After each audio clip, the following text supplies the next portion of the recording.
Kosilo za 12 €, ki ti ne vzame več kot 30 minut, pa še noro dobro je. To so kremne testenine, šparglji in piščance.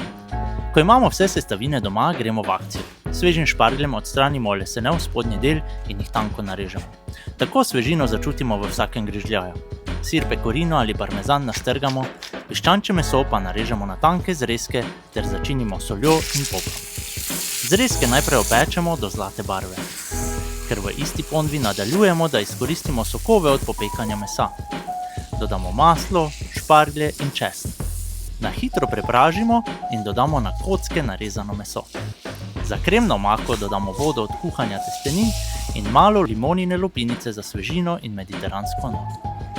Vmešamo al dente kuhane poljubne testenine in premešamo, da se vse poveže. Med mešanjem vmešamo sir, a ugasnemo ogenj, da bo omaka gladka in kremna. Še malo limoninega soka in že lahko pokličemo vse k mizi. Pa dober tek!